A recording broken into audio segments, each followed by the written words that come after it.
apa khabar semua? Saya Lee Kuek Hui. Boleh panggil saya Miss Lee.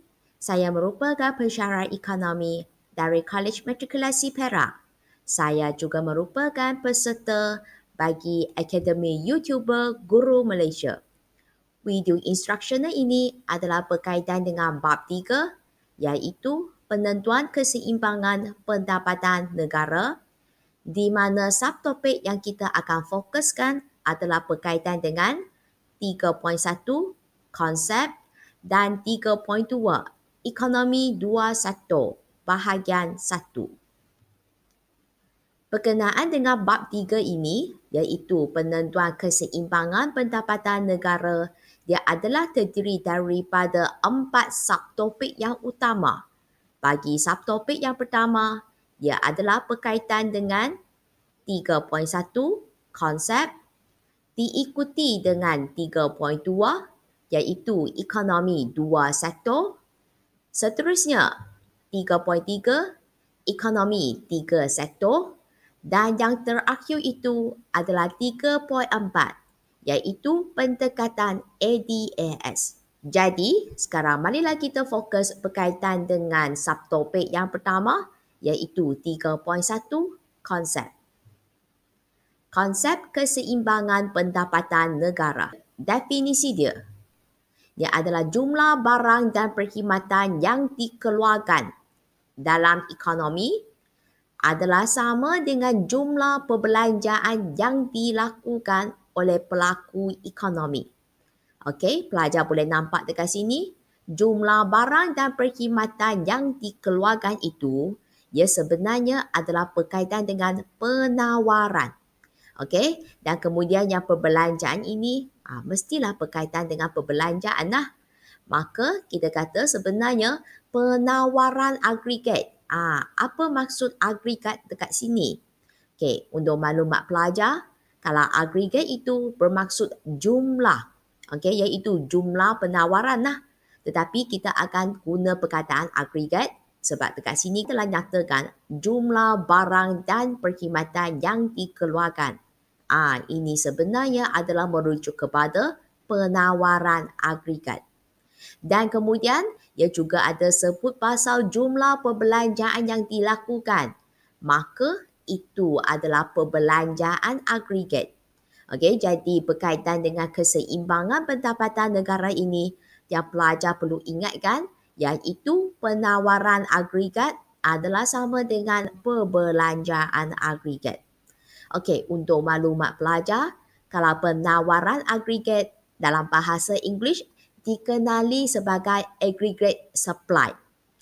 Manakala untuk perbelanjaan agregat pula dalam bahasa Inggeris dikenali sebagai aggregate expenditure. Maka AS sama dengan AE.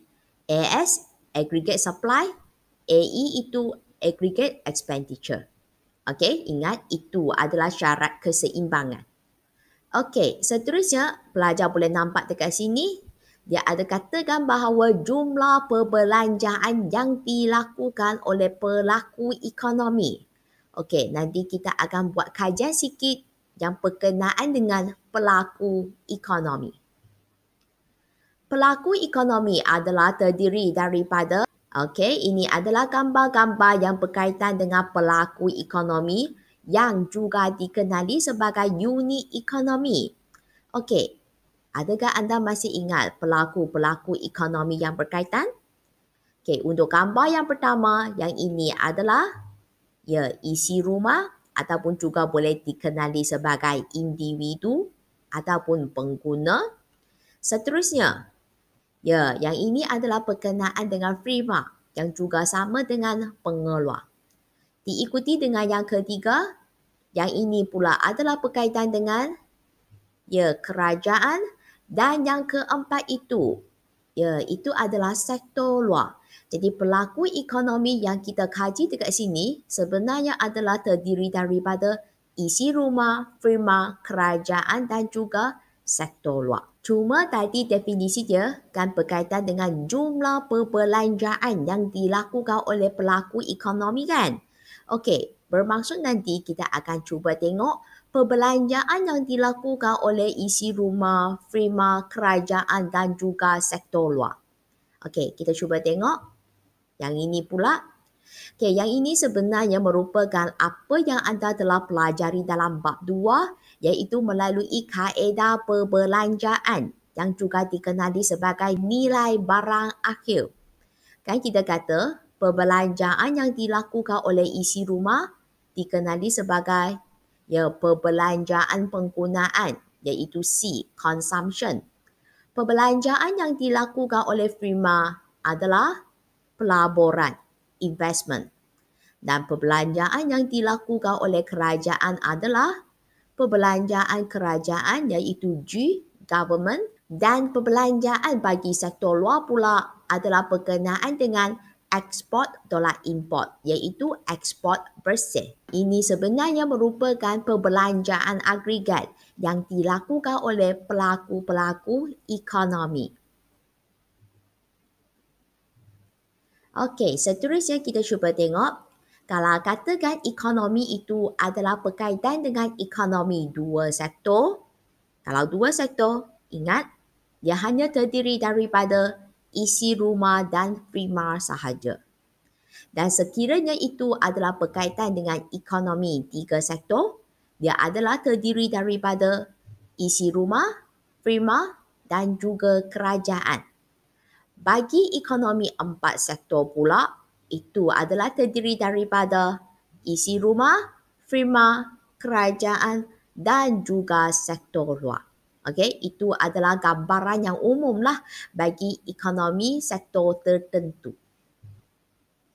Okey, seterusnya kita akan fokus berkaitan dengan konsep. Untuk maklumat pelajar, konsep yang kita kaji dekat sini sebenarnya kita akan fokus pasal komponen, dan selain daripada itu, kita juga akan kaitkan dengan syarat keseimbangan. Ingat, keseimbangan yang kita kaji sekarang adalah berkenaan dengan keseimbangan pendapatan negara. Komponen dia. Okey, nanti kita akan fokuskan apakah komponen bagi perbelanjaan agregat dan juga komponen bagi penawaran agregat. Dengan demikian, keseimbangan yang kita kaji itu adalah melalui pendekatan AEAS.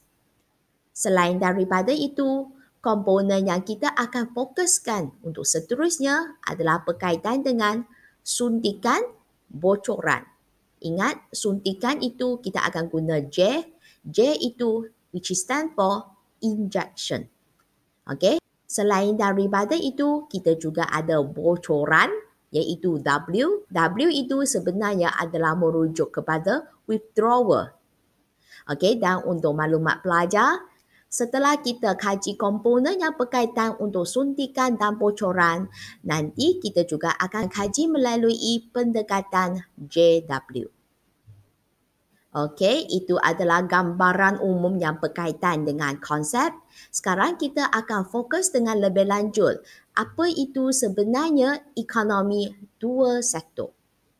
Bagi ekonomi dua sektor ini, seperti apa yang telah dimaklumkan, kita akan fokus yang ini, di mana kita kata ia adalah terdiri daripada isi rumah dan juga firma. Jadi pelajar ingat, apa yang kita bincang seterusnya, semua hanya berkaitan dengan isi rumah dengan firma sahaja. 3.2 Ekonomi dua sektor. Untuk maklumat pelajar, bagi subtopik ini ada banyak subtopik kecil yang pelajar perlu kuasai, di mana ia adalah terdiri daripada aliran pusingan pendapatan, diikuti dengan komponen AEAS dan JW. Seterusnya, syarat keseimbangan, sambung dengan konsep unit isi rumah, kemudian konsep unit firma, proses keseimbangan, kesan pelaburan, dan yang terakhir itu adalah berkaitan dengan konsep pengganda. Jadi sekarang apa yang kita akan fokuskan adalah berkaitan dengan aliran pusingan pendapatan. Berkenaan dengan aliran pusingan pendapatan dan perbelanjaan, okey, seperti apa yang telah dimaklumkan, kita tengah fokus ekonomi dua sektor, di mana dia adalah terdiri daripada isi rumah dan juga firma. Okey, itulah dia. Kita ada firma, kita ada isi rumah. Dan untuk maklumat pelajar, kita dapati bahawa sekarang firma yang membuat pembayaran kepada isi rumah. Ingat, yang ini adalah aliran pusingan pendapatan. Kalau pendapatan itu bermaksud dia adalah melibatkan wang. Okey, jadi bila masanya firma membayar kepada isi rumah, okey, bayaran itu sebenarnya adalah berkaitan dengan pendapatan faktor. Okey, apa itu faktor? Ya, dia adalah berkaitan dengan faktor-faktor pengeluaran, iaitu sumber ekonomi, di mana ia terdiri daripada tanah, buruh, modal dan juga usahawan. Jadi sekarang, apakah ganjaran bagi faktor-faktor pengeluaran tersebut? Okey, kita cuba tengok yang ini pula. Okey, untuk maklumat pelajar, yang ini sebenarnya ada kaitan apa yang anda telah belajar dalam bab 2, di mana masa anda belajar berkaitan dengan kaedah pendapatan, iaitu bayaran faktor, kita kata bahawa pendapatan faktor pengeluaran itu sebenarnya adalah sama dengan ganjaran, di mana kita kata ganjaran bagi tanah adalah sewa, ganjaran bagi buruh adalah upah dan gaji, dan ganjaran bagi modal pula adalah faedah ataupun bunga. Seterusnya, ganjaran bagi usahawan adalah untung. Dengan reti kata lain, sewa, gaji upah, faedah ke bunga dan untung itu sebenarnya dia adalah merujuk kepada pendapatan faktor. Okey, itulah sebab kita kata bahawa firma membuat pembayaran pendapatan faktor bagi isi rumah. Okey, sekarang anda sebagai isi rumah, daripada pendapatan yang anda dapat, apa yang anda akan belanjakan? Ya, yang anda belanjakan itu contoh beli barang dan perkhidmatan kan? Itu sebenarnya dikenali sebagai perbelanjaan penggunaan, consumption. Okey? Dan adakah semua pendapatan anda akan dibelanjakan? Bukan kan? Maksudnya ada sebahagian anda akan gunakan untuk tujuan simpanan. Dan simpan dekat mana? Ya, mestilah simpan di bank. Jadi di bank itu kita kenali dia sebagai institusi kewangan. Okey, jadi dekat sini pendapatan yang tidak dibelanjakan oleh isi rumah akan digunakan untuk tujuan tabungan. Okey, dan untuk maklumat anda, tabungan dalam bahasa English saving. Jadi kita akan guna simbol S nantilah. Okey, seterusnya daripada institusi kewangan ini. Okey, institusi kewangan ini dia terima tabungan daripada isi rumah, daripada individu kan. Jadi duit yang diterima itu apa yang akan dibuat seterusnya? Ya, dia adalah digunakan untuk tujuan pelaburan.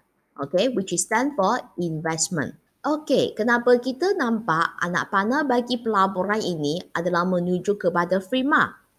Okey, sebab apabila firma ingin mengembangkan skala pengeluaran dia, contoh mungkin dia nak beli bahan mentah ke ataupun beli barang modal ke seperti mesin jentera ke, dia perlukan sejumlah dana yang banyak kan. Jadi, firma tidak semestinya mempunyai dana yang begitu banyak. Apa yang akan dibuat? Ya, dia akan pinjam daripada bank, iaitu institusi kewangan. Maka pelaburan yang ditunjukkan dekat sini sebenarnya adalah pinjaman yang dibuat oleh firma daripada institusi kewangan. Okey, dan pinjaman yang diberikan oleh institusi kewangan ini, dia akan anggap itu sebenarnya sebagai satu pelaburan sahaja. Okey, jadi ini sebenarnya merujukkan aliran pusingan pendapatan bagi ekonomi dua sektor.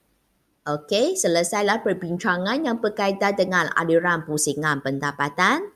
Okey, seterusnya kita akan kaji pasal komponen AEAS dan juga JW. Sebagai peringatan, AE itu adalah aggregate expenditure, AS aggregate supply, J injection dan W itu adalah withdrawal. Dan untuk maklumat pelajar, walaupun kita akan kaji komponen AEAS dan JW, tapi dia sebenarnya ada kaitan bagi aliran pusingan pendapatan yang kita terbincangkan tadi. Okey, jadi sekarang kita cuba tengok berkaitan dengan komponen AEAS dan juga JW. Sekarang apa yang kita fokuskan itu adalah berkaitan dengan ekonomi dua sektor. Ingat, kita hanya fokus pasal isi rumah dengan Prima sahaja. Dan perbelanjaan yang dilakukan oleh isi rumah dan Prima. Kalau isi rumah itu, ya perbelanjaan penggunaan iaitu C.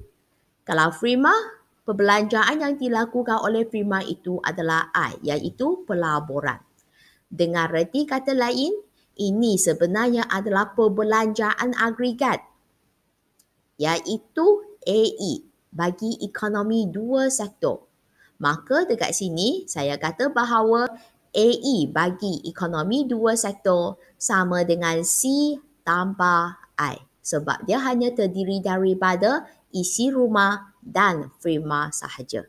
Okey, ingat ya. Okey, kan tadi Miss sudah kata kita akan kait balik dengan aliran pusingan pendapatan kan? Inilah dia. Okey, tetapi sebelum kita teruskan perbincangan yang berkaitan dengan aliran ini, saya nak tanya semula, apakah yang kita telah bincang tadi tu? Ya, kita kata bahawa AE sama dengan C tambah I kan? Sebab ini adalah berkaitan dengan ekonomi dua sektor. Okey, dan ini adalah berkenaan dengan perbelanjaan penggunaan. Ini adalah berkaitan dengan pelaburan. Okey, dan pelajar boleh nampak, kalau kita nak kait balik dengan aliran pusingan pendapatan, inilah C dia, perbelanjaan penggunaan. Dan I itu, ya dekat sini. Okey, dan anda boleh nampak sebenarnya kita kata aliran ini menunjuk dalam menghala ke Prima. Okey, anak panah dia kan sama kan? Dan kemudian aliran itu dia pusing. Dan jadi apa? Ya, jadi pendapatan faktor. Dengan reti kata lain, kita kata bahawa AS ini sebenarnya dia adalah sama dengan Y. Okey? Dan kalau katakan kita nak kaji melalui pendekatan AEAS, okey, yang pendekatan ini, kita boleh kata bahawa AS sama dengan AE. Dan AS ini sebenarnya adalah Y. Bagi AE pula adalah C tambah I. Kita dapati bahawa keseimbangan pendapatan negara bagi pendekatan AEAS dicapai apabila Y sama dengan C tambah I. Ingat dah, itulah syarat dia. Okey, seterusnya kita akan kaji pasal pendekatan JW. Dan JW ini sebenarnya ada kaitan dengan suntikan dan bocoran. Okey, sekarang pelajar boleh nampak ya. Ada nampak dotted line ini tak? Ya, dotted line ini sebenarnya dia adalah merujuk kepada bocoran. Kalau bocoran itu sebenarnya dia adalah merujuk wang yang mengalir keluar daripada aliran pusingan pendapatan. Inilah aliran pusingan pendapatan. Dia pusing kat sini saja. Tetapi apabila wang itu dialir keluar daripada aliran pusingan pendapatan, itu kita kata dia sebagai bocoran. Okey, dan untuk maklumat pelajar, okey, kita nampak ini adalah tabungan kan? Maka bocoran iaitu W, which is stand for withdrawal, dia sebenarnya adalah sama dengan tabungan iaitu S, which is stand for saving. Okey, seterusnya kita cuba tengok yang ini pula berkaitan dengan pelaburan. Dan pelajar boleh nampak bahawa pelaburan ini sebenarnya dia akan mengalir masuk ke aliran pusingan pendapatan. Kalau mengalir masuk itu sebenarnya ada kaitan dengan suntikan iaitu J, which is stand for injection. Okey, jadi suntikan J dia sebenarnya sama dengan pelaburan iaitu I. Okey, apabila kita nak kaji melalui pendekatan JW, kita kata W sama dengan J. Dan kalau W itu anda boleh nampak dia sebenarnya sama dengan S dan J ini sebenarnya sama dengan I. Maka kita kata S sama dengan I. Ingat, ini adalah keseimbangan pendapatan negara melalui pendekatan JW. Okey? Dengan demikian, kita telah selesai kaji berkaitan dengan komponen AEAS dan JW. Yang seterusnya kita akan fokus tentang syarat keseimbangan, di mana sebenarnya tadi kita pun sudah bincang sikit yang berkaitan dengan syarat keseimbangan bagi pendapatan negara. Okey, kita cuba tengok yang ini.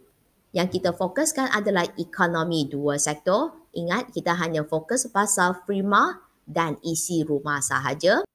Okey, pendekatan yang kita akan kaji adalah melalui pendekatan AEAS di mana kita kata AS sama dengan AE dan selain daripada itu, lagi satu pendekatan yang kita kaji adalah berkaitan dengan suntikan bocoran di mana kita kata W sama dengan J. Okey, kita cuba tengok pendekatan yang pertama iaitu pendekatan AEAS. Ya, kita kata bahawa AS itu sebenarnya adalah sama dengan Y. Dan AE pula kita ada C dan kita juga ada I. Okey, sebab AE kan sama dengan C tambah I kan. Perbelanjaan yang dilakukan oleh isi rumah ini.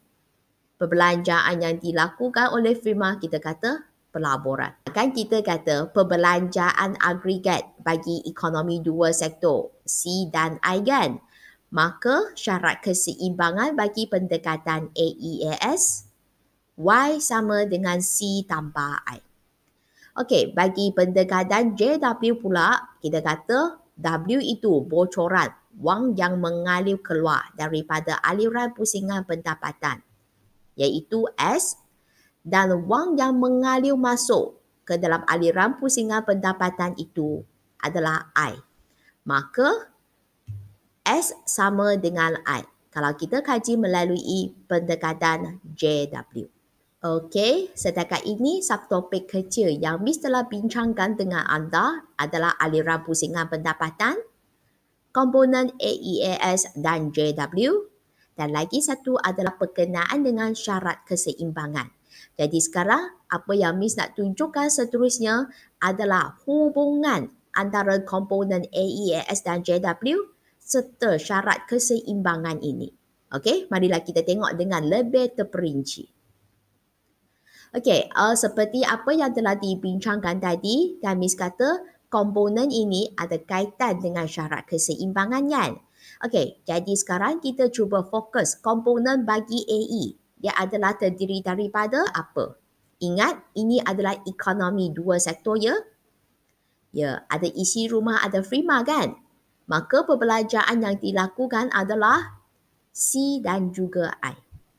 Bagi komponen AS pula iaitu penawaran agregat, dia adalah terdiri daripada Y sahaja. Seterusnya, bagi suntikan dan bocoran pula. Ingat, suntikan itu adalah J iaitu injection di mana dia adalah terdiri daripada pelaburan iaitu investment. Bagaimana pula dengan bocoran, withdrawal? Ya, dia adalah terdiri daripada S iaitu saving. Okey, seterusnya kita akan kaitkan dengan syarat keseimbangan pula.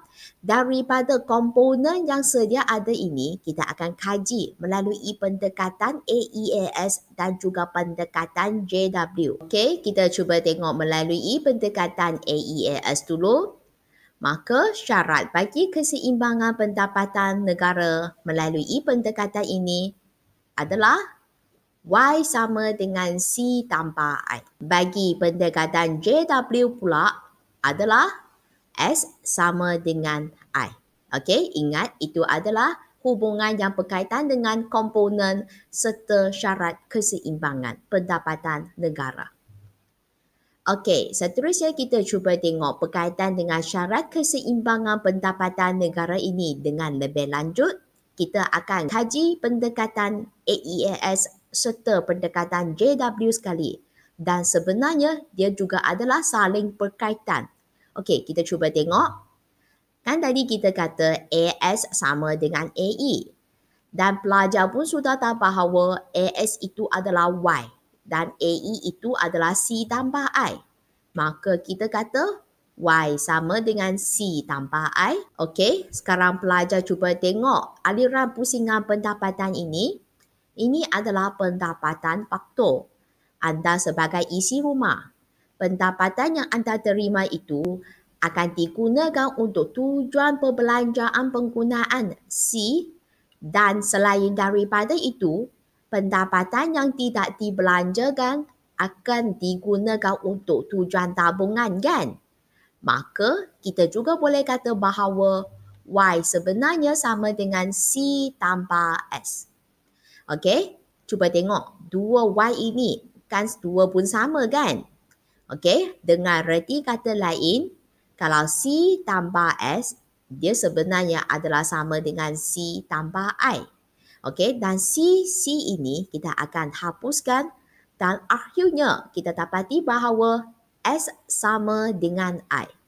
Maka kalau tengok melalui pendekatan AEAS, syarat keseimbangannya Y sama dengan C tambah I. Dan kalau kita tengok melalui pendekatan JW pula, kita akan dapat S sama dengan I. Dan asal dia adalah daripada ini. Okey, jadi itu adalah penerangan yang lebih lanjut berkaitan dengan pendekatan AEAS dan JW. Dan kita tengah kaji bagaimana dia adalah berhubungan antara satu sama lain. Okey, setakat ini adakah anda telah faham apa yang Miss telah sampaikan? Jikalau anda rasa penerangan Miss adalah jelas serta mudah difahami, jangan lupa subscribe channel Miss, like serta sharekan video ini kepada rakan-rakan anda agar dapat memanfaatkan antara satu sama lain. Jikalau terdapat sebarang pertanyaan, boleh tinggalkan soalan anda pada ruangan komen. Nanti Miss akan baca dan balaskan komen anda. Okey? Okey, seterusnya kita akan sambung dengan sesi soal jawab. Adakah anda telah kuasai betul-betul berkaitan dengan aliran pusingan pendapatan bagi ekonomi dua sektor? Komponen dia serta syarat keseimbangan dia? Okey, jom marilah kita cuba tengok soalan-soalan yang berkaitan. Sesi soal jawab. Marilah kita tengok soalan yang berkaitan. Soalan dia. Pelaku ekonomi bagi ekonomi dua sektor adalah terdiri siapa dan siapa? Okey, jawapannya adalah isi rumah dan juga firma. Okey, sambung dengan soalan yang seterusnya. Perbelanjaan agregat bagi ekonomi dua sektor adalah terdiri apa dan apa? Okey, jadi ini adalah perbelanjaan yang dilakukan oleh isi rumah dan firma ya.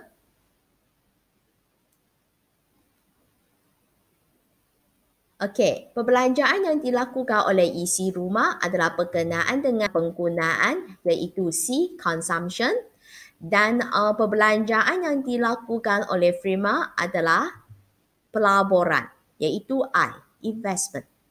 Okey, kita sambung. Suntikan bagi ekonomi dua sektor adalah terdiri daripada suntikan itu adalah injectionnya J.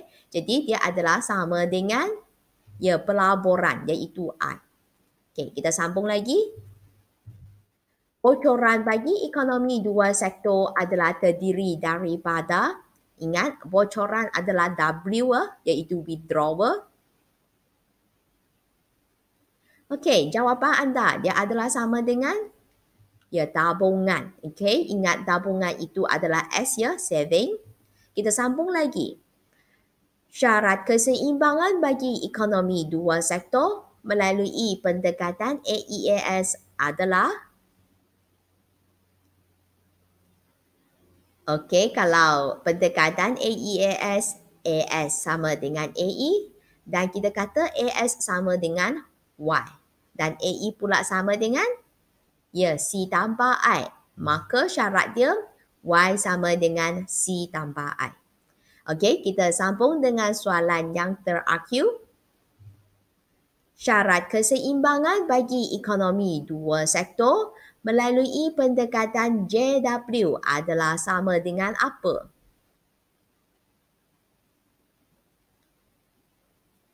Okey. Kalau pendekatan JW, W sama dengan J kan? W itu adalah bocoran dan J itu adalah suntikan. Ingat, komponen W adalah terdiri daripada tabungan iaitu S dan komponen bagi suntikan, okey, J dia adalah terdiri daripada pelaburan iaitu I. Maka kita kata bahawa S sama dengan I. Okey, jadi apa yang pelajar perlu kuasai? Ingat, anda kena fokus betul-betul berkaitan dengan ekonomi dua sektor dan anda kena pastikan komponen-komponen bagi AE, AS, J dan juga W untuk ekonomi dua sektor.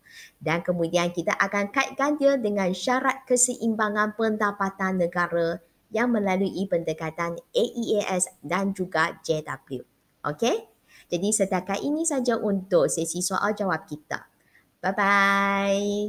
Dengan demikian, selesailah perbincangan bagi subtopik kecil yang berkaitan dengan aliran pusingan pendapatan, komponen AEAS dan JW serta syarat keseimbangan. Untuk video instruksional yang seterusnya, Miss akan cuba terangkan subtopik kecil yang berkaitan dengan konsep unit isi rumah.